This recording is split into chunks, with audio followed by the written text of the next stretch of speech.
चलिए आज बात करते हैं एक ऐसे नाम की जो शायद गुमनामी के अंधेरे में कहीं खो गया, कॉनराड ज़ूस। ये कहानी है एक ऐसे जीनियस की जिनका काम आज की डिजिटल दुनिया की नींव है और जिन्होंने जंग के माहौल में अपने घर के एक कोने में ही भविष्य को गढ़ना शुरू कर दिया था। ये सवाल सुनने में ही अजीब लगता है ना? लेकिन यही वो पहेली है जो कॉनराड ज़ूस की कहानी के बिल्कुल सेंटर में है। एक ऐसे इंसान की कहानी जो अपने वक्त से दशकों, शायद सदियों आगे सोच रहा था। तो आइए इस कहानी की परतों को खोलते हैं। इसके लिए हमें चलना होगा 1930 के दशक में। एक ऐसा दौर जब कोई कंप्यूटर नहीं थे और हर छोटी बड़ी कैलकुलेशंस हाथ से की जाती थी। जरा सोच कर देखिए, बड़े बड़े पुलों, इमारतों या हवाई जहाज़ों के डिज़ाइन के लिए हज़ारों कैलकुलेशंस हाथ से करनी पड़ती थी। मतलब घंटों, दिनों और हफ्तों का थकाऊ काम। और इसमें गलती की गुंजाइश हमेशा बनी रहती थी। एक छोटी सी चूक और सब कुछ तबाह हो सकता था। इंजीनियर्स के लिए ये एक कभी न खत्म होने वाला सिरदर्द था। और बस इसी फ्रस्ट्रेशन के बीच से एक हीरो उभरता है, कॉनराड ज़ूस, एक नौजवान जर्मन इंजीनियर जो इस रोज-रोज के उबाऊ काम से तंग आ चुका था। और उन्होंने फैसला किया कि वो इस समस्या को जड़ से खत्म कर देंगे, वो खुद इसका हल निकालेंगे। तो ज़ूस ने क्या किया? उन्होंने कुछ ऐसा किया जो आज के दौर में तो सोचना भी नामुमकिन लगता है। बिना किसी बड़ी कंपनी, यूनिवर्सिटी या सरकारी मदद के उन्होंने ये सारा बीड़ा अपने कंधों पर उठा लिया। सोचिए जरा, एक अच्छी खासी नौकरी छोड़कर अपने पेरेंट्स के लिविंग रूम को ही अपनी लैब बना लिया, और वो भी दुनिया की सबसे कॉम्प्लेक्स मशीनों में से एक बनाने के लिए। मतलब इस तरह का कदम उठाने के लिए किस लेवल का जुनून और आत्मविश्वास चाहिए होगा। और नतीजा हैरान करने वाला था। उनके काम ने रॉकेट की रफ्तार से तरक्की की। सिर्फ 7 साल के अंदर, और वो भी सेकेंड वर्ल्ड वॉर की तबाही के बीच, उन्होंने एक के बाद एक 3 क्रांतिकारी मशीनें बना डाली। Z1 से Z4 तक का ये सफर टेक्नोलॉजी के इतिहास में एक बहुत बड़ी छलांग थी। अच्छा, अब जरा इसे ध्यान से देखते हैं। Z1 और Z3 में जो सबसे बड़ा फर्क था वो था टेक्नोलॉजी का।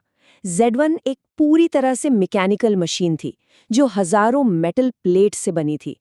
दूसरी तरफ Z3 में टेलीफोन रिले का इस्तेमाल हुआ। मतलब ये सिर्फ एक अपग्रेड नहीं था, ये मैकेनिकल युग से सीधे इलेक्ट्रिकल युग में एक पूरी जनरेशन का जंप था।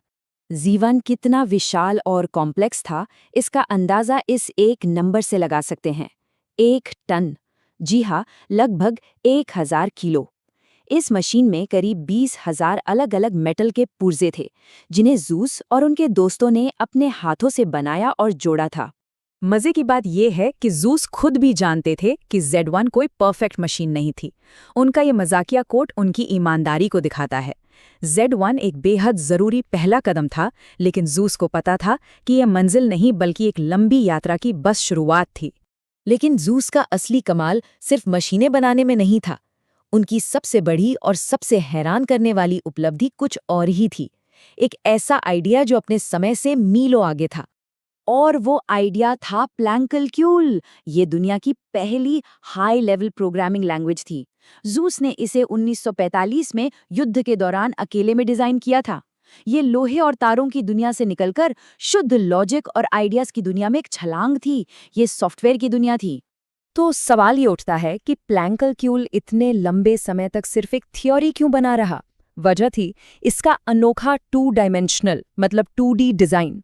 इसे कागज पर लिखना तो मुमकिन था, लेकिन उस जमाने की टेक्नोलॉजी के लिए इसे एक मशीन को समझाना लगभग नामुमकिन था।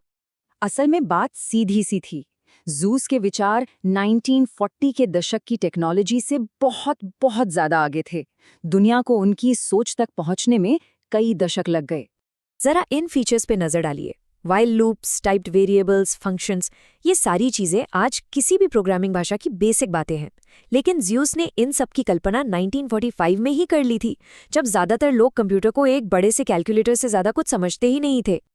और ये चार्ट इस पूरी कहानी को साफ कर देता है। ज़ूस के आइडिया और उस भाषा पर पहला प्रोग्राम चलने के बीच पूरे 55 साल का फासला था। ये दिखाता है कि एक जीनियस का दिमाग कभी-कभी अपनी दुनिया से कितना आगे दौड़ता है। और यही कहानी में एक बेहद दुखद मोड़ आता है। जूस के बनाए हुए शुरुआती कंप्यूटर और उनके सारे डिज़ाइन वर्ल्ड वॉर II की बमबारी में हमेशा हमेशा के लिए तबाह हो गए। इसी वजह से उनके कागज़ पर बचे हुए विचार, जैसे कि प्लैंकलक्यूल, उनकी विरासत का सबसे कीमती हिस्सा बन गए। लेकिन जूस का दिमाग यहीं नहीं रुका।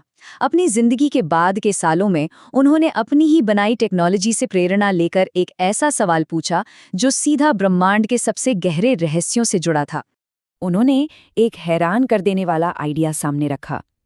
क्या हो अगर ये पूरा का पूरा ब्रह्मांड अपने आप में एक बहुत बड़ा कंप्यूटर हो?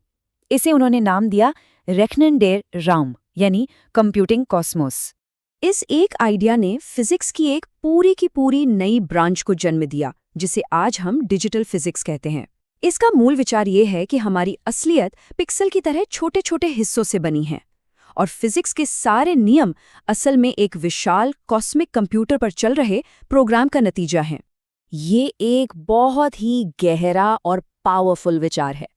जूस ने अपनी पूरी जिंदगी के काम को, कंप्यूटर बनाने से लेकर प्रोग्रामिंग लैंग्वेज तक, को इस एक सवाल से जोड़ दिया कि क्या हम सब एक बहुत बड़ी चल रही कैलकुलेशन का हिस्सा है?